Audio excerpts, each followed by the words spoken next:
Hallelujah church. Praise the Lord. देवाची स्तुती असो. आता आपण परत एक वार लॉकडाऊन मध्ये आहोत 10 ते 18 तारखेपर्यंत. आणि म्हणून असं वाटलं होतं की काही दिवसामध्ये हे सगळं सुरळीत सुरू होईल. आणि हे सुरळीत होत असतानाच अचानक परत एक वार या ठिकाणी लॉकडाऊनचं सांगण्यात आलं. आणि म्हणून परत एक वार आपण प्रभूला धन्यवाद देऊया. आणि या रविवारच्या सभेमध्ये आपण सर्वजण आपापल्या घरातनं सहभागितेमध्ये राहूया. आणि आता आपण इथून पुढे स्तुती स्तवनामध्ये जाणार आहोत. त्यासाठी आपण प्रार्थना करणार आहोत. सुरुवातीची प्रार्थना मी प्रार्थना करते. आपल्या आपल्या घरामध्ये आपण देवाची स्तुती करणार आहोत, हात जोडणार आहोत, प्रार्थना करणार आहोत. प्रार्थना करू. आपले डोळे बंद करू. Hallelujah hallelujah hallelujah hallelujah hallelujah hallelujah. पवित्र पवित्र पवित्र पवित्र पवित्र पवित्र सेनाधीश परमेश्वर, अखिल पृथ्वी मानव जातीच्या निर्माण करत्या प्रभुरया, या समय मी तुला धन्यवाद, मान सन्मान, गौरव देतो प्रभू परमेश्वरा. या जिवंताच्या भूमीवर तू आम्हाला जिवंत ठेवलंस आणि परत एक वार प्रभू परमेश्वरा तुझी उपकार स्तुती करण्याची संधी तू आम्हाला दिलीस प्रभूजी. त्याबद्दल मनापासून तुझी उपकार स्तुती करतो, तुला धन्यवाद देतो प्रभू. या ठिकाणी जे स्तुती आराधना होणार आहे प्रभूजी ती तू आशीर्वादित कर प्रभू परमेश्वरा. आणि तुझी सहभागिता आमच्यामध्ये असू दे, कारण तुझं वचन सांगतं दोघे किंवा तिघे माझ्या नावाने ज्या ठिकाणी एकत्र जमतात त्या ठिकाणी माझी उपस्थिती आहे. आणि प्रभू तू स्तुती स्तवनामध्ये बसणारा परमेश्वर आहे. म्हणून प्रभू आम्ही तुला बोलवतो, ये प्रभू या ठिकाणी. आणि प्रभू तू आमच्या प्रत्येकाचा ताबा घे आणि तुझा गौरव करून घे. ही छोटीशी प्रार्थना प्रभू येशू ख्रिस्ताच्या गोड आणि पवित्र नावात मागते, म्हणून ऐकते त्या. आमेन.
कळेना. मोर माझ्या प्रभूचे आस भावना कळेना. मोर माझ्या प्रभूचे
हालेलुया. प्रभूची स्तुती असो. आपण स्तोत्र संहिता वाचणार आहे 118 आणि 1 ते 9 वचन या ठिकाणी आपण वाचूया. देवाला धन्यवाद देऊया. प्रभू चांगला आहे. आमेन. स्तोत्र 118 वचन पहिलं. परमेश्वराचे उपकार स्मरण करा, तो चांगला आहे, त्याची दया सनातन आहे. आता इस्रायलाने म्हणावे की त्याची दया सनातन आहे. अरुणाच्या घराण्याने म्हणावे की त्याची दया सनातन आहे. परमेश्वराचे भय धरणाऱ्यांनी म्हणावे की त्याची दया सनातन आहे. अडचणीच्या स्थळातून मी परमेश्वराचा धावा केला, तो ऐकून परमेश्वराने मला प्रशस्त स्थळी नेले. परमेश्वर माझ्या पक्षाचा आहे, मी भिणार नाही. मनुष्य माझे काय करणार? माझा सहाय्यकर्ता परमेश्वर माझ्या पक्षाचा आहे. माझा द्वेष करणाऱ्यांची दशा मी डोळे भरून पाहीन. मनुष्यावर भरोसा ठेवण्यापेक्षा परमेश्वराला शरण जाणे हे बरे. अधिपतीवर भरोसा ठेवण्यापेक्षा परमेश्वराला शरण जाणे हे बरे. जबाब करो. वाचलेलं वचन आशीर्वादित हो, सर्वांसाठी आशीर्वादात हो. आमेन. प्रभू येशू ख्रिस्ताच्या नावात आपणा सर्वांना प्रेमाचा सलाम. आजच्या मननासाठी आपण स्तोत्र संहिता 19 पूर्ण वाचूया आणि त्या स्तोत्रामधून प्रभू आपल्याशी ज्या पद्धतीने वार्तालाप करील तो आपण समरस होऊन ऐकूया. यासाठी की परमेश्वराचं वचन हे एका आरशाप्रमाणे असतं. परमेश्वराच्या वचनाच्या द्वारे ज्यावेळेस आपण आपलं जीवन परीक्षण करतो आणि त्या वचनाच्याद्वारे परमेश्वर आपल्याशी काय बोलू इच्छितो ते सर्व आपल्यासाठी असतं, त्याच्या लेकरांच्यासाठी असतं. आणि म्हणून आज आपण प्रथम स्तोत्रसंहिता 19 वाचूया. देवाची कृत्ये आणि त्याचे नियम. आकाश देवाचा महिमा वर्णिते, अंतरिक्ष त्याची हस्तकृती दर्शविते. दिवस दिवसाशी संवाद करीतो, रात्र रात्रीला ज्ञान प्रगट करीते. वाचा नाही, शब्द नाही, त्याची वाणी ऐकू येत नाही, तरी त्याचा स्वर सर्व पृथ्वी आक्रमितो. त्याचे शब्द दिगंतरी पोहोचतात. सूर्यासाठी आकाशात त्याने मंडप घातला आहे. शय्यागृहातून वरासारखा तो बाहेर पडतो. तो वीर पुरुषाप्रमाणे आपल्या मार्गाने धावण्यात आनंद पावतो. आकाशाच्या एका सीमेपासून निघून दुसऱ्या सीमेपर्यंत तो भ्रमण करीत जातो. त्याच्या उष्णतेपासून काही एक सुटत नाही. परमेश्वराचे नियमशास्त्र परिपूर्ण आहे, ते मनाने पुनरुज्जीवन करते. परमेश्वराचा निर्बंध विश्वसनीय आहे, तो भोळ्या समंजस करीतो. परमेश्वराचे विधी सरळ आहेत, ते हृदयाला आनंदित करीतात. परमेश्वराची आज्ञा चोख आहे, ती नेत्रांना प्रकाश देते. परमेश्वराचे भय शुद्ध आहे, ते सर्व काळ टिकणारे आहे. परमेश्वराचे निर्णय सत्य आहेत, ते सर्वथय न्याय आहेत. ते सोन्यापेक्षा 52 कशी सोन्याच्या राशीपेक्षा इष्ट आहेत. ते मधापेक्षा मोहळातून पाझरणाऱ्या मधापेक्षा गोड आहेत. शिवाय त्याच्यापासून तुझ्या सेवकाला बोध होतो. ते पाळिल्याने मोठी फलप्राप्ती होते. स्वतःच्या चुका कोणाला दिसतात? गुप्त दोषापासून मला मुक्त कर.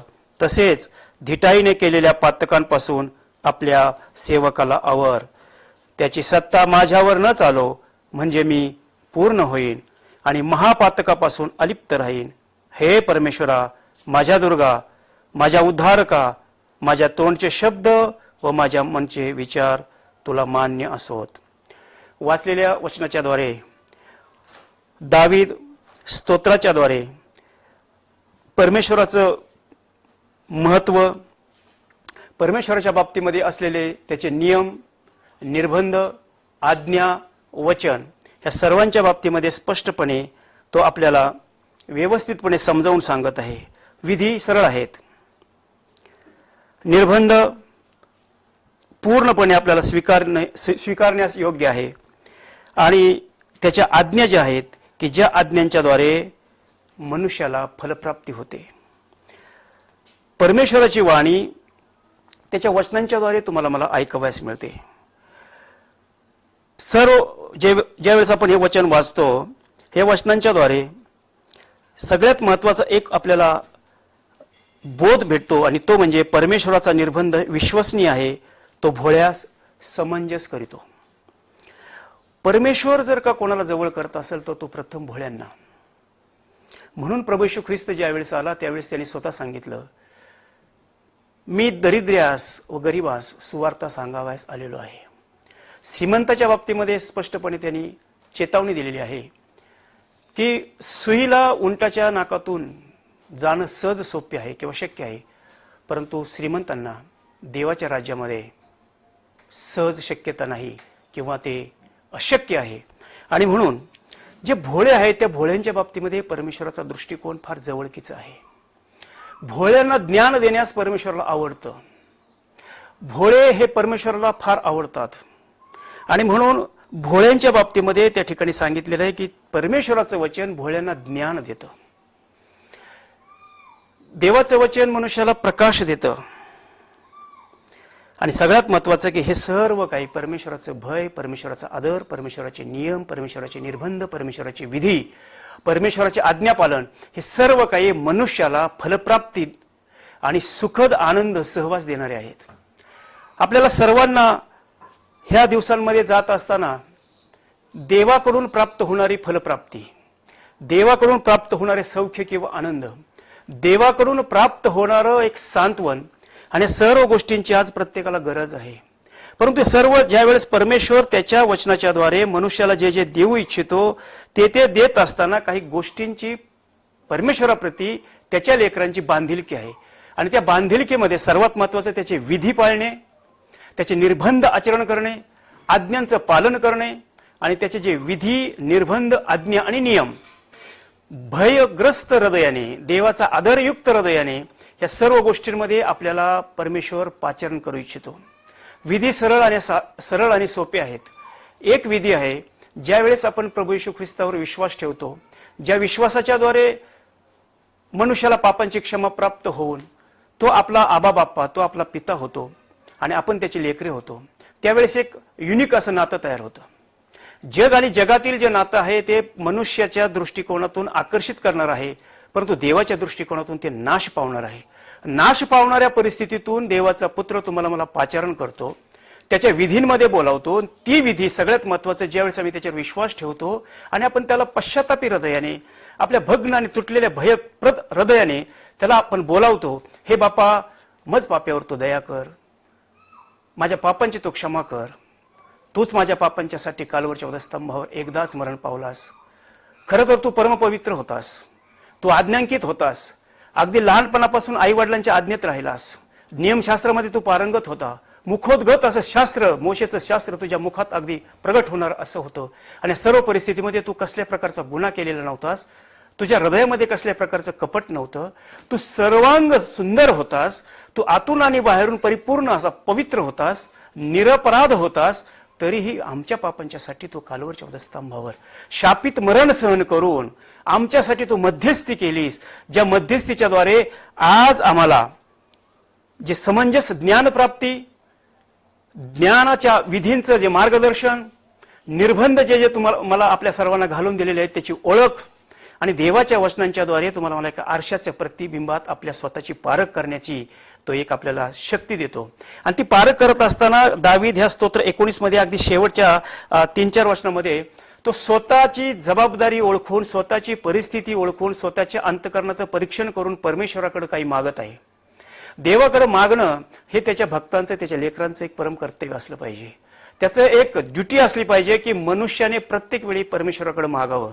परंतु दावीद ह्या ठिकाणी जे मागतो ना ते अगदी अद्भुत आहे, जे आम्ही कधी मागत नाही किंवा आम्ही कधी त्याचा विचार केला नाही किंवा आमच्या जीवनामध्ये ती कमतरता आहे, त्या कमतरतेचं आम्ही कधी सखोलपणे चिंतन केलेलं नाही. आणि त्यामुळे आमचं जे मागणं आहे ते बाह्य दृष्टिकोनातून जे देहाशी निगडीत आहे, जे जे नाश पावणारा देह आहे, त्या देहाच्या संबंधातील आमच्या मागण्या असतात. आमच्या दैहिक मागण्या असतात, आमच्या भौतिक मागण्या असतात, आमच्या जगिक मागण्या असतात. तरीही परमेश्वर आम्हाला सांप्रत काळाच्या उपस्थितीमध्ये, अगदी संपत्तीनुरूप परिस्थितीमध्ये तो आमची एक आमची काळजी घेतो, दखल घेतो आणि आम्हाला तो कधी भुके राहू देत नाही. परंतु दावीद ज्या पद्धतीने ह्या ठिकाणी देवाकडे मागत आहे, याचना करत आहे आणि प्रार्थना करत आहे, त्या 2-3 गोष्टींना मी परत वाचतो, आपण कान देऊन ते ऐका. स्वतःच्या चुका कोणाला दिसतात? दावीद तो स्वतःच्या जीवनाच्या बाबतीमध्ये तो त्या ठिकाणी परमेश्वराच्या वचनरूपी आयण्यामध्ये, आरशामध्ये पाहत आहे आणि तो विचार करत आहे स्वतःच्या चुका कोणाला दिसतात. या दिवसांमध्ये हीच मोठी परिस्थिती गंभीरपणे मनुष्याला भेडसावत आहे किंवा देवाच्या लोकांना भेडसावत आहे किंवा देवांच्या लोकांचा कळप एकत्रित ज्या ठिकाणी आहे त्या ठिकाणी भेडसावणारी जर मोठी समस्या असेल तर प्रत्येक मनुष्याला असं वाटतं की मी माझ्या पद्धतीने ज्या मार्गामध्ये चाललेलो आहे त्या मार्गामध्ये मी स्थिर आहे, मी योग्य आहे, मी अचूक आहे, मी कसल्या प्रकारचा चुकत नाही, मी बिनचूक अशा प्रकारे देवाच्या समक्षतेमध्ये आहे. आणि इथेच मनुष्याची फार मोठी चूक होत असते.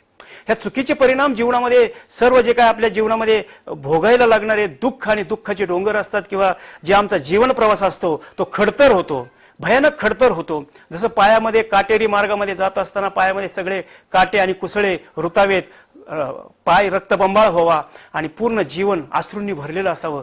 या स्थितीमध्ये ज्यावेळेस आमचा जीवन प्रवास चालतो त्यावेळेस परमेश्वराला, पित्याला आणि पुत्राला सुद्धा फार दुःख होत असते. माझ्या लेकराने संतुष्टीचं जीवन जगावं, माझ्या लेकराने बरकतीचं जीवन जगावं, माझ्या लेकराने आशीर्वादाचं जीवन जगावं, नवे नवे माझ्या लेकराने संतुलित आणि सांत्वनाचं जीवन जगावं, माझ्या लेकरांमध्ये प्रीती आणि माझं जीवन प्रगट होणारं जीवन जगावं. ही पित्याची स्पष्ट आज्ञा आहे, इच्छा आहे आणि मनोदय आहे. परंतु तुमच्या माझ्या बाबतीमध्ये ज्या वेळेस आम्ही आमचं परीक्षण करत नाही, आमच्या स्वतःच्या चुकांवर काय करतो, आम्ही पांघरून घालण्याचा प्रयत्न करतो, आम्ही स्वतःच्या चुकांवर पांघरून घालण्याचा प्रयत्न करतो, आम्ही आमच्या घरातील कुटुंबाच्या सदस्यांच्या चुकांवर पांघरून घालण्याचा प्रयत्न करतो. आमची जी तरुण लेकरं वाढत असतात शिक्षणात, जीवनात, मंडळीच्या सहवासात आणि त्या मार्गामध्ये पुढे पुढे जात असतात, त्यांच्या चुकांवरही आम्ही पांघरून घालत असतो. आणि पांघरून घालणं हेच मुळात आपल्या जीवनातील अधोगतीला आणि आमच्या एका काटेरी जीवनाला सुरुवात करणारं तो एक उपाय त्या ठिकाणी तयार होतो आणि तो आमच्या हाताने आम्ही तयार करत असतो.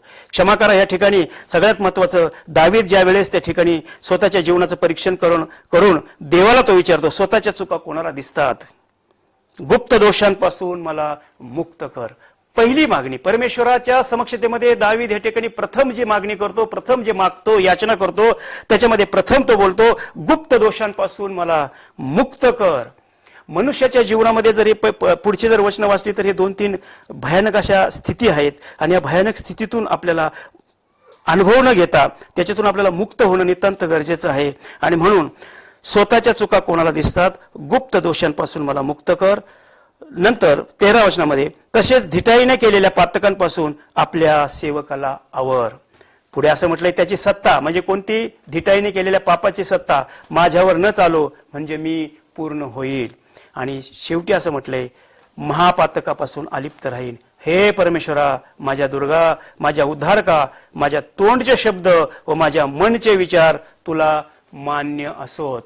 मनुष्याच्या तोंडचे शब्द आणि मनुष्याच्या मनातील विचार जर का एक असतील, मनातील विचार का कपटयुक्त असतील आणि तोंडचे शब्द जर प्रशंसनीय, लाघवी, गोड, मधाळ असतील तर हे परमेश्वराला मात्र कदापि आवडत नाही.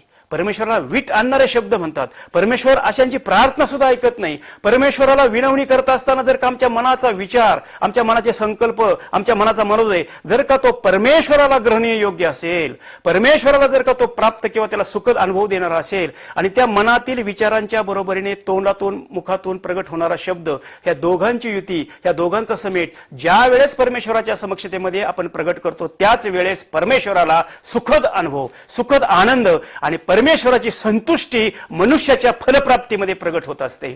आणि म्हणून परमेश्वराचा जो मनोदय आहे त्याच्या लेकरांच्या बाबतीमध्ये की त्या मनुष्याचा मनोदय सफल व्हावा, त्याचे जीवन फलप्राप्तीने भरावं, तो पूर्णपणे फळांनी लदडलेला असावा. आणि ह्या दृष्टिकोनातून परमेश्वर मनुष्याला आशीर्वाद देऊ इच्छितो.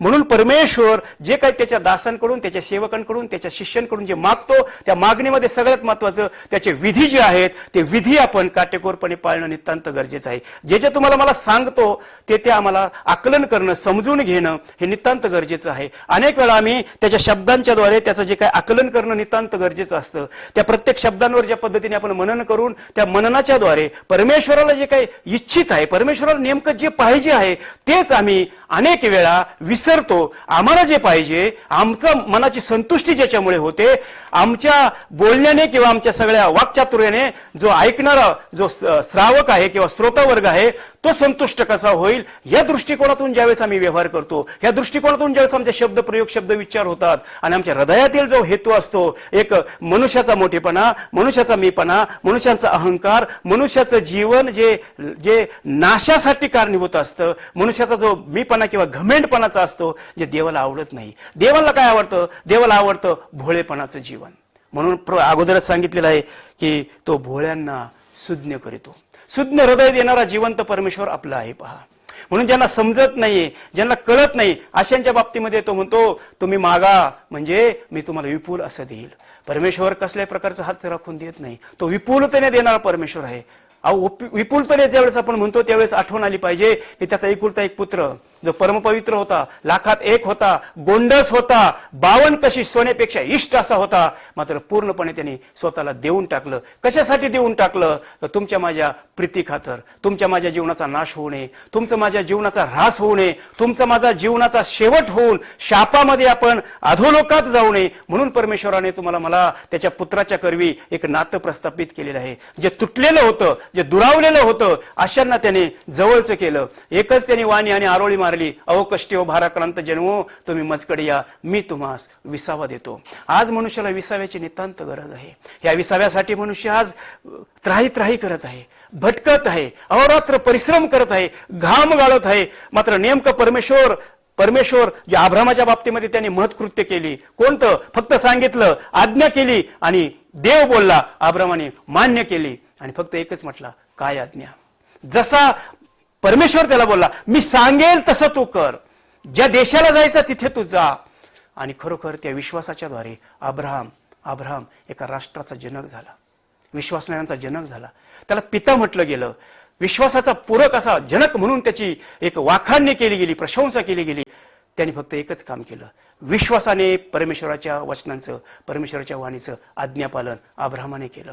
आपल्याला सुद्धा आपण अनेक वेळा म्हणतो की मी चांगलं कर्म करेल, चांगली कृत्य करेल, परोपकार करील, सेवा करील, परंतु याच्या पलीकडे परमेश्वराशी तुमचं माझं नातं जोपर्यंत घनिष्ठ होत नाही, एक होत नाही, एक जीव होत नाही, पिता पुत्राचं नातं ज्याप्रमाणे एका रक्ताचं एका नाळेतलं बांधलेलं असतं, बंधनात गुंफलेलं असतं, त्या पद्धतीने प्रभू येशू ख्रिस्ताच्या रक्ताच्या द्वारे पित्याचं आणि त्याच्या कळपातील प्रत्येक लेकराचं नातं जोपर्यंत स्थिर आणि प्रस्थापित होत नाही, तोपर्यंत मनुष्याला त्याच्या खऱ्या खात्रीच्या आशीर्वादाचं, खऱ्या खात्रीच्या अभिवचनाचं, खऱ्या खात्रीच्या एका विशेष अशा सांत्वनाचा आणि शांतीचा अनुभव मनुष्याला प्राप्त होऊ शकत नाही. देवाची इच्छा हीच आहे. आणि दावीद सुद्धा ज्यावेळेस या सगळ्या स्तोत्रातून देवाचे महती, देवाचा आनंद, देवाचं विश्वसनीयतेचे भय, निर्बंध, आज्ञा, विधी, सर्व नेत्रांना प्रकाश देणारं, भोळ्यांना ज्ञान प्रगट करणारे सगळं काही एका स्तोत्रात देवाची वाखाणीने प्रशंसा दावीद करतो. त्याच वेळेस दावीदामध्ये म्हणजे एक मनुष्यामध्ये जी काही कमी आहे, मनुष्यामध्ये जी त्रुटी आहे, मनुष्यामध्ये सतत ह्या भूतलावर जो मनुष्य उदयास आलेला आहे, आईच्या उदरामध्ये जन्म पावलेला आहे, त्या प्रत्येक मनुष्याची जर का एक मोठी खोड असेल, एक मोठी चूक असेल, एक मोठी खोट असेल, तर ती आहे मनुष्याला स्वतःचे दोष दिसत नाहीत. आणि म्हणून देवाने त्याचा आरसा वचनरूपी शास्त्राच्या द्वारे आपल्याला पूर्णपणे दिलेला आहे. ज्या ज्या वेळेस आपण त्या आरशामध्ये आपल्या स्वतःचं प्रतिबिंब पाडून पाहण्याचा प्रयत्न करतो, त्यावेळेस परमेश्वर तुमच्या माझ्याशी बोलतो. दावीद सुद्धा ज्यावेळेस त्याच्या प्रकाशामध्ये, देवाच्या ज्ञान आणि वचनाच्या प्रकाशामध्ये स्वतःची निहाळणी करतो, पारख करतो, आणि त्यावेळेस तो म्हणतो स्वतःचे दोष कोणाला दिसतात. मनुष्याच्या जीवनामध्ये दोष हा आपण एकमेकांना लावतो. आदामाच्या बाबतीत आणि हवेच्या बाबतीमध्ये सुरुवात तशीच झाली. हवेला ज्यावेळेस विचारलं, आदामाला ज्यावेळेस विचारलं, एकमेकांनी एकमेकांना ढकलून दिलं, मात्र दोष पदरी घेतला नाही. देवाचे वचन स्पष्टपणे योहानच्या पत्रामध्ये सांगतात, जो आपली पापे कबूल करतो, पदरी घेतो, त्याच्यावर परमेश्वराची दया होते आणि त्याला त्याच्या पापांची क्षमा होऊन देव त्याला नीतिमत्वाचा एक वस्त्र पांघरतं, त्याला नीतिमत्वाचं जीवन देतं, त्याला आनंद, शांती आणि आशीर्वादाचं जीवन देतं. त्याला त्याचा जो मार्ग आहे, प्रभू येशू ख्रिस्ताच्या द्वारे आखून दिलेला जो मार्ग आहे, त्या मार्गामध्ये त्याला चालण्यामध्ये परमेश्वर त्याला सहाय्य करतो.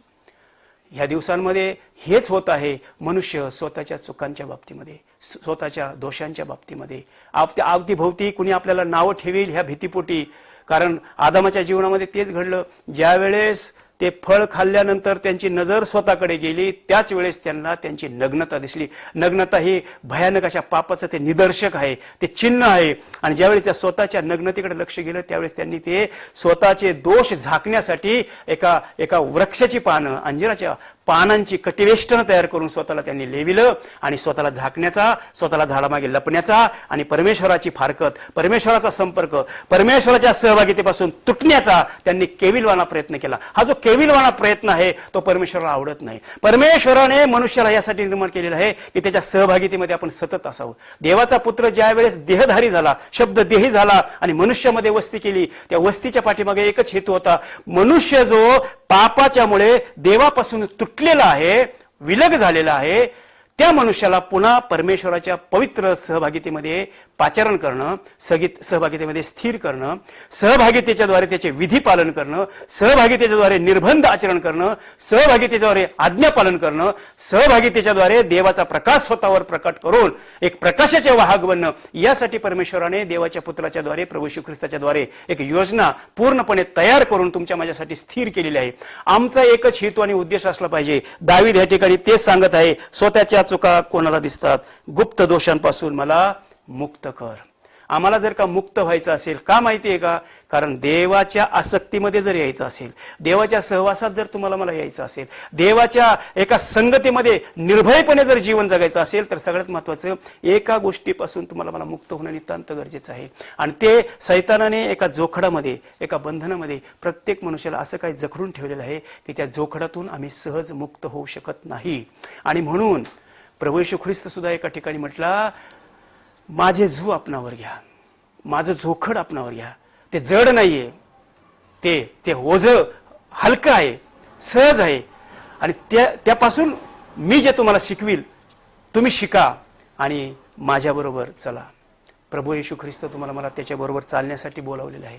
प्रभू येशू ख्रिस्तांनी तुम्हाला मला त्याचे आशीर्वाद पूर्णपणे देण्यासाठी बोलावलेलं आहे. आणि प्रभू येशू ख्रिस्तांनी सार्वकालिक जीवन जे तुम्ही मी ह्या देहातून, ह्या नश्वर शरीरातून ज्यावेळेस आम्ही नष्ट होऊ, मातीपासून ज्यावेळेस आपल्याला घडलेलं त्याच मातीला ज्यावेळेस आम्ही पूर्णपणे मिळून जाऊ, त्यावेळेस अविनाशी आत्मा देवाने जो दिलेला आहे, आत्म्याच्या प्रेरणेने जीवन जगण्यासाठी देवाने तुम्हाला मला पाचारण केलंय. दाविदाने आत्म्याच्या प्रेरणेने हे स्वतःचे दोष त्या देवासमोर कबूल करत आहे. दोष, गुप्त दोष एवढेच नव्हे तर गुप्त दोषाच्या पलीकडे मनुष्याच्या पायऱ्या कशा वाढत जात असतात आणि त्या पायऱ्यांमध्ये, ह्या स्थितीमध्ये आपण सुद्धा परीक्षण करू शकतो. पुढच्या वचनामध्ये असं म्हटलेलं आहे, धिटाईने केलेल्या पातकांपासून आपल्या सेवकाला आवर. ह्या ज्या एक एक पायऱ्या असतात जीवनामध्ये, मनुष्य अनेक वेळा म्हणतो, नाही मी सहज पार्टी होते म्हणून मी ते सेवन केलं, म्हणून त्या गोष्टी पाहिल्या, म्हणून त्या गोष्टींमध्ये आहारी गेलो. जीवनात कधीतरी वर्षातून एकदा केलं म्हणून काय फरक पडतो? आता मी परत 31 डिसेंबरला मी संकल्प करील आणि त्याच्यानंतर पुन्हा मी त्या गोष्टीला स्पर्श करणार नाही, त्याला मी पाहणार नाही, ते तुच्छतेने लेखील आणि त्याच्यापासून मी आलप्त होईल. गुप्त दोष दिसत नाही, परंतु गुप्त दोष देवाला दिसतात. म्हणून देवाच्या समक्षतेमध्ये आम्हाला नतमस्तक होऊन परमेश्वराला त्याच वेळेस मागणी करायची की परमेश्वरा, माझ्या गुप्त दोषांची तू काय कर, हात घाल, चाळण लाव आणि मला माझ्या गुप्त दोषांपासून मला मोकळं कर, मुक्त कर. का तर धिटाईने ज्यावेळेस माझा स्वभाव एक गर्विष्ठ होईल, पाप करण्यास मला काही वाटणार नाहीये, तुझं भय माझ्या जीवनातून निघून जाईल. आणि ज्यावेळेस पाप करण्यामध्ये माझं मन ज्यावेळेस धीट होईल, कठीण होईल, त्यावेळेस मात्र मी एका धोक्याच्या घंट्याच्या पलीकडे गेलेलो असेल. त्या ठिकाणी देवा तुझ्या समक्षतेपासून मी तुटलेला असेल, त्यावेळेस मला कोणी सोडवणारं नसेल, त्यावेळेस फक्त माझं आक्रंदन असेल, त्यावेळेस माझा आक्रोश असेल आणि त्यावेळेस मात्र माझा नाश असेल, हे मात्र मला समजलं गेलं पाहिजे. लोट आणि लोटाची पत्नी ज्यावेळेस त्या सदोम आणि गमोराच्या पूर्ण त्या राष्ट्रामध्ये आपण पाहतो, देवदूत येतात, लोटाला सांगतायत तुझं कुटुंब, तुझे लेकरं ह्या नगरातून तू घेऊन जा, कारण इथं धिटाईने नव्हे तर त्याच्या पुढचं एक वचन आपण वाचूया, त्याची सत्ता माझ्यावरनं चालो, म्हणजे मी पूर्ण होईल. कशाची? धिटाईने केलेलं पाप. ते पाप ज्यावेळेस मनुष्यावर प्रभुत्व करतं, प्रभुत्व गाजवतं, त्याची सत्ता मनुष्यावर पूर्णपणे आक्रमण करते, त्यावेळेस मनुष्य राहत नाही, तो पापाचा गुलाम बनतो, पापाचा दास बनतो. आणि देवाला हे कदापि आवडत नाही. मनुष्याने पापाचा दास होऊन राहण्यापेक्षा स्वतःचं पाप कबूल करून प्रभू येशू ख्रिस्ताच्या रक्ताच्या द्वारे स्वतःला धुवून त्याचं लेकरू बनून राहणं, याच्यात फार आनंद आहे, अत्यानंद आहे. परमेश्वराला ते आवडतं, जे देवाला आवडतं ते आपण करावं. म्हणून दावीद या ठिकाणी अगदी व्याकुळ होऊन तो बोलत आहे, एक तर माझे गुप्त दोष मला दिसत नाही, देवा ते मला दाखव, त्याच्यावर बोट ठेव मला त्या गुप्त दोषांपासून मला आवर, मला मुक्त कर. एवढंच नव्हे तर त्या गुप्त दोषांमध्ये जर मी तसंच रेंगाळत राहिलो जे जगाला दिसत नाही, मात्र त्याच्यातून जर मी धिटाईने पाप करायला लागलो, परावृत्त झालो, धिटाईच्या पापामध्ये जर मी स्वतःला झोकून दिलं, तर त्याच्यानंतर तेच पाप माझ्यावर सत्ताधीश बनेल, त्याच पापाचा अधिकार माझ्यावर चालेल आणि मी फक्त पापाचा गुलाम होईल. पाप मला चालवील. बैलाला व्यसन घालून जसा तो शेतकरी त्या बैलाला पाहिजे तिकडे घेऊन जातो, तशा प्रकारे पाप मनुष्याला तो जिकडे नेईल तिकडे तो जातो. शमशोन आणि दलीलाच्या बाबतीमध्ये आपण पाहतो, शेवटी शमशोन त्याचे डोळे फोडले, तो आंधळा झाला. पाप त्याच्यावर सत्ता चालवायला लागलं. ज्याने सिंहाला फाडलं होतं, देवाचा आत्मा ज्याच्यामध्ये सामर्थ्याने कार्य करत होता, देवाने ज्याला अभिषिक्त केलं होतं, देव त्याच्यातून त्याचं गौरवी कार्य प्रगट करू इच्छित होता, परंतु ज्या वेळेस गुप्त पाप त्याचा विचार न करता निर्ढावला, पापाच्या सत्तेमध्ये गेला, पाप त्याच्यावर सत्ता करायला लागली, स्त्रीच्या द्वारे पापाने त्याच्यावर थैमान घातलं, पंगू झाला, आंधळा झाला, स्वतःच्या जीवाचा नाश झाला, तरीही देवाने त्याचं कार्य त्याच्याकडून करून घेतलं. देवाच्या लेकरांनो, बंधू आणि बहिणींनो, एकच विनंती करील, पाप आणि पापाची सत्ता भयानक आहे. ते आपण सहज त्याच्यातून सुटू शकत नाही, आपण स्वतः परावृत्त होऊ शकत नाही, आपण पळ काढू शकत नाही. मात्र आपण एक करू शकतो की अशा स्थितीमध्ये, गलित गात्र स्थितीमध्ये देवाच्या चरणी नतमस्तक होऊन पुत्राच्या द्वारे आपण त्याला शरण येऊन सांगू शकतो, हे प्रभू, माझ्या पापांना तू आवर घाल, माझ्या गुप्त दोषांवर तू बोट ठेव, पापाची सत्ता माझ्यावर चालू नकोस, म्हणजे महापातकांपासून मी माझा बचाव होईल. त्या 13व्या वचनामध्ये असं म्हटलंय, महापातकापासून अलिप्त राहीन. देवाची इच्छा आहे, हे जग पापाने भरलेलं आहे आणि पापाने भरलेल्या जगामध्ये देवाने तुम्हाला मला ठेवलेलं आहे, परंतु त्या पापाची सत्ता आमच्यावर चालू नये, गुप्त पापांमध्ये आमचं जीवन व्यतीत करू नये, पापाच्या कृत्यांसाठी धिटाईने आमचं हृदय त्याच्याकडे आकर्षित होऊ नये आणि महापातकांपासून आमचा बचाव व्हावा, महापातकांमध्ये अडकून आमचा नाश होऊ नये, तर आमचा बचाव व्हावा. यासाठी की देवाने तुम्हाला मला शांतीचा आत्मा दिलेला आहे, देवाने तुम्हाला मला एक निर्भय असं जीवन दिलेलं आहे, देवाने तुम्हाला मला एक सामर्थ्याने त्याच्या पुत्राच्या एका मृत्यूमध्ये ज्यावेळेस तो 3 दिवस झोपला गेला, नंतर तो पुनरुत्थित झाला, विजयी झाला, असा विजयी परमेश्वर तुम्हाला मला प्राप्त झालेला आहे. विजयी परमेश्वर, सामर्थ्यशाली परमेश्वर, ज्याने या सैतानाला, या पातकाचा वापर करून जो सैतान स्वतःकडे त्याच्या देवाच्या लेकरांना नाशासाठी बोलावत असतो, त्याचं एक सैन्य तयार करत असतो, त्याचे आम्ही सहभागी होऊ नये, तर जीवनामध्ये त्याच्या आज्ञा आम्ही पालन करावेत. आज्ञा साधी आणि सोपी आहे. तुझा देव परमेश्वर याच्यावर सर्व मनाने, सर्व जीवाने, सर्व शक्तीने, सर्व सामर्थ्याने प्रीती कर. प्रीती कर, परमेश्वरावर प्रीती कर. जशी स्वतःवर करतो तशी तू इतरांवर कर, तशी तू शेजाऱ्यावर कर, तशी तू शत्रूवर कर. प्रीती हेच तुम्हाला मला त्यांनी धागा दिलेला आहे, प्रीती हेच तुम्हाला मला मूलमंत्र दिलेला आहे, प्रीती हेच तुमच्या माझ्या जीवनाचा आधार दिलेला आहे, प्रीती हेच तुमच्या माझ्या जीवनाचा एक केंद्रबिंदू दिलेला आहे. त्या प्रीतीशिवाय देव तुमच्या माझ्याकडून काही मागत नाही. प्रीती हेच त्याच्या आज्ञेचं मुख्य सूत्र आहे. आपण प्रीतीमध्ये वाढूया, कारण परमेश्वराने आम्ही पापी असतानाच आमच्यावर प्रीती केली आणि स्वतःचा पुत्र कालवरच्या वधस्तंभावर दिला. अशी प्रीती कोण करेल? जिथं माझा नाश व्हायला पाहिजे होता, माझे गुप्त दोष भयानक होते, धिटाईने केलेल्या पापाचा स्वभाव माझ्यामध्ये भयानक असा वाढलेला होता, नवे नवे आता महापातकाकडे मी जाऊन माझ्या स्वतःचा पापामध्ये नाश होणार होता. अशा वेळेस प्रभू येशू ख्रिस्ताच्या शांतीच्या सुवार्तेने मला पाचारण केलं आणि एकच सांगितलं, अहो कष्टी भाराक्रांत जनो, तुम्ही मजकडे या, मी तुम्हाला विसावा देतो. पाप मनुष्याला अस्वस्थ करतं, पाप मनुष्याला भयग्रस्त करतं, पाप मनुष्याला झोप उडवतं, पाप मनुष्याची हाडं जीर्ण करतं, पाप मनुष्याला नाशाकडे घेऊन जातं, पाप मनुष्याचं माइंड, मनुष्याचे विचार नकारात्मक करतं, पाप मनुष्याला मरणाकडे आकर्षित करतं, पाप मनुष्याला निस्तेज आणि निराश करतं. मात्र प्रभू येशू ख्रिस्त ज्यावेळेस मेला आणि तिसऱ्या दिवशी जिवंत झाला, त्याचं तेज, त्याचं प्राबल्य, त्याचं सामर्थ्य, त्याच्या आत्म्याचं गौरवी कार्य, ज्या वेळेस मनुष्य त्याच्या समोर शरण येऊन म्हणतो, देवा ह्या पापातून मी स्वतः सुटू शकत नाही, या शृंखलेतून मी मोकळा होऊ शकत नाही, परंतु तू मुक्त करण्यास बाध्य आहेस. मला विश्वास आहे, मला खात्री आहे, जो बर्तलमय आंधळा ज्यावेळेस तो देवाकडे दावीद पुत्र म्हणून त्याच्याकडे प्रभू म्हणून मागणी करतो, याचना करतो, मला दृष्टी दे, मला दृष्टी दे. परंतु ह्या ठिकाणी 8 वचनामध्ये असं म्हटलेले, परमेश्वराचे विधी सरळ आहेत, ते हृदयाला आनंदित करतात, परमेश्वराची आज्ञा चोख आहे, ते नेत्रांना प्रकाश देते. जर का आमचे पाप आणि पापाच्या गोष्टींमुळे आमचं हृदय अंधकारमय झालेलं आहे, आमचं हृदय कठोर झालेलं आहे, आम्हाला जर का देव आणि देवाच्या आज्ञांचं विधीचा आणि निर्बंधाची आठवण होत नसेल, तर देवाचं वचन त्याच्या पुत्राच्या द्वारे आम्हाला सजग करत आहे, जागृत करत आहे. देवाच्या मंडळीमध्ये त्याच्या लेकरांना ह्याच उद्देशाने बोलावलं जात आहे की त्याचे विधी, त्याचे नियम, त्याचे निर्बंध, त्याचं आज्ञापालन देवाला इच्छित, देव ज्याच्यामुळे हर्षित होतो, देवाला ज्याच्यामुळे संतुष्ट होतो. दाविदाच्या बाबतीमध्ये तोच बोलला, हा माझा पुत्र मला परमप्रिय आहे, याच्या बाबतीत मी संतुष्ट आहे. आपल्या बाबतीमध्ये परमेश्वराने हेच म्हणावं आणि आम्हाला त्याच्या सहभागितेमध्ये हाच आनंद प्राप्त व्हावा. हे परमेश्वरा, आम्हाला आनंदी हृदय दे. हे परमेश्वरा, आमचं दुःख, निराशा, कष्ट आणि भवितव्याच्या विषयीची चिंता आमच्यातून काढून टाक, दूर कर. पापाचा अधिकार, पापाची सत्ता आमच्यावर चालू देऊ नकोस, तर तुझ्या पुत्राची सत्ता आमच्यावर असू दे.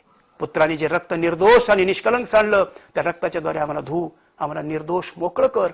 यासाठी ह्या जगातले आम्ही नव्हे, आम्ही तुझी लेकरं आहोत.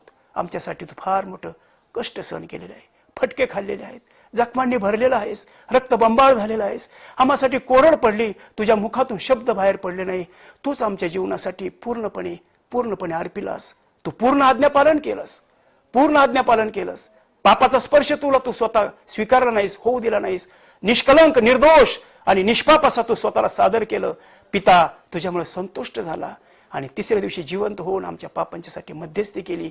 त्या मध्यस्थीच्या द्वारे हे प्रभू, आमचं जीवन, आमचे गुप्त दोष, आमचे धिटाईने केलेलं पाप, पापाची अधिसत्ता आणि महापातकांकडे आमचं हृदय कठोर होऊन जर वळलेलं असेल, तर त्याच्यापासून आम्हाला वळव आणि तुझा आम्हाला आखून दिलेला मार्ग आहे, त्या मार्गाने आम्हाला चालण्यास, स्थिर राहण्यास आणि शिस्तीचं, विधींचं, नियमांचं पालन करण्यास येणाऱ्या दिवसात आम्हाला तू सहाय्य कर. देवबाप, ह्या वचनांच्या द्वारे तुमच्या माझ्याशी बोल करो आणि त्याने बोललेलं जीवन, त्याने बोललेलं वचन आमच्या हृदयामध्ये उतरो. यासाठी येणाऱ्या दिवसात त्याचं गौरव, त्याचं ज्ञानरूपी प्रकाश आणि त्याचं जीवन आमच्या जीवनातून ओसंडून व्हावं, हेच आपण परमेश्वर चरणी प्रार्थना करूया. आमेन. प्रार्थना करूया आपण. हे आमच्या स्वर्गीय प्रेमळ बाप्पा, आम्ही तुझ्या नावाला धन्यवाद देतो, तुझी स्तुती करतो. प्रिय पुत्र प्रभू येशू ख्रिस्ताच्या चरणी लीन नम्र होतो. ह्याही परिस्थितीमध्ये प्रभूजी तू आमच्यावर बोट ठेवत आहेस, आम्हाला बोध करत आहेस, आमच्यातील बापा कमतरता, कमी घटी तू दाखवत आहेस. तुला धन्यवाद देतो यासाठी की प्रभू आमचे स्वतःचे दोष आम्हाला दिसत नाही. अनेक वेळा आम्ही इतरांकडे पाहतो, इतरांना दोष देण्याचा प्रयत्न करतो. तो मानवी स्वभाव बाप्पा हवा आणि आदामध्ये तू घातलास. ज्यावेळेस बाप्पा त्या सर्पाने भुरळ घातली, मात्र त्यांनी स्वतः दोष कबूल केले नाही. आदामाने हवेकडे बघितलं, हवेने आदामाकडे बघितलं, एकमेकांना दोष दिला, हवेने सर्पाकडे बघितलं. सर्व काही लोटालोटीचा प्रसंग. ए प्रभू, या दिवसांमध्ये बापा आम्ही असंच करतो. मी चांगला स्वतःला समजतो, इतरांना समोरच्याला मी दोष देतो. क्षमा कर प्रभू यासाठी की तू आज माझ्यावर बोट ठेवत आहेस, तू आमच्यावर बोट ठेवत आहेस. आमचे दोष, आमच्या चुका, गुप्त पाप आम्हाला दिसत नाही, म्हणून प्रभूजी गुप्त पापांची कबुली करून तुला शरण येतो. यासाठी की बाबा धिटाईने आमचं मन त्या पापाकडे आकर्षित होऊ नये, तर पुत्र प्रभू येशू ख्रिस्त जे आमच्या पापांच्यासाठी कालवरच्या वधस्तंभावर एकदाच अर्पिला, त्याच्या रक्ताच्या द्वारे प्रभूजी आम्हाला तू सक्षम कर. आम्हाला बापा जीवित आणि पुनरुत्थित विजयाचं जीवन आमच्यात घाल. आमच्या पापांची बापा क्षमा कर, आम्हावर दया कर प्रभूजी, आम्हावर दया कर. शांतीच्या आत्म्याने भर आणि तुझं गौरव, तुझा प्रकाश आमच्यातून प्रकाशू दे, अशी मी तुला कळकळीची विनंती आणि प्रार्थना करतो. दिलेल्या सर्व वचनांच्या द्वारे बापा तुझं गौरविलं जावं. आमच्या बापा या छोट्याशा जीवनातून, जीवन प्रवासातून आमचा तू वापर कर. आमच्यातून बापा तू प्रगट हो, अशी मी तुला कळकळीची विनंती आणि प्रार्थना करतो. आमचा रास आणि तुझं गौरवी सामर्थ्य प्रगट हो, हीच याचना आणि विनंती करतो. नतमस्तक होत तारणारा परमपवित्र प्रभू येशू ख्रिस्त याच्या गोड आणि परमपवित्र नावात ही प्रार्थना केली, म्हणून तू ऐक. आमेन. आमेन. आपण सर्व मिळून प्रार्थना करूया. Hallelujah, hallelujah, hallelujah, hallelujah. धन्यवाद प्रभू परमेश्वरा, आजच्या सुंदरशा दिवसासाठी आम्ही तुला विशेष धन्यवाद देतो. पवित्र परमेश्वरा, प्रभू परमेश्वरा, या दिवसांमध्ये देखील तू आम्हाला सांभाळत आहेस, सगळ्या कमी घटी तू आमच्या पूर्ण करत आहेस. प्रभू परमेश्वरा, त्यासाठी तुला विशेष धन्यवाद देतो. पवित्र परमेश्वरा, आजच्या शब्दात दिवशी पवित्र परमेश्वरा पुन्हा एक वार तू आम्हाला या माध्यमाद्वारे एकत्रित केलंस. प्रभू परमेश्वरा, तुझी स्तुती आणि आराधना करण्यासाठी जी संधी आम्हाला दिलीस प्रभू परमेश्वरा, त्यासाठी तुला विशेष धन्यवाद देतो. पवित्र परमेश्वरा, आजची स्तुती स्तवन पवित्र परमेश्वरा तू आम्हाला आशीर्वादित केलंस, त्यासाठी धन्यवाद देतो. पवित्र परमेश्वरा, प्रभू परमेश्वरा, इथून पुढची वेळ आम्ही तुझ्या हातात देतो. पवित्र परमेश्वरा, विशेष प्रार्थना करतो. पवित्र परमेश्वरा, आमच्या पालक साहेबांसाठी पवित्र परमेश्वरा जे काही असते वचन देतील प्रभू परमेश्वरा, ते आमच्या समजण्यासाठी परमेश्वरा तू आम्हाला सहाय्य कर आणि मदत कर प्रभू परमेश्वरा. आमच्या तुझी कृपा असू दे पवित्र परमेश्वर. ते वचन आम्ही ग्रहण करावं आणि त्या वचनाद्वारे प्रभू परमेश्वर आम्ही चालावं. तू असं कर प्रभू परमेश्वरा. या आणि इथून पुढची प्रार्थना प्रभू येशू ख्रिस्ताच्या कोडम पवित्र नावात केली म्हणतोय. आमेन.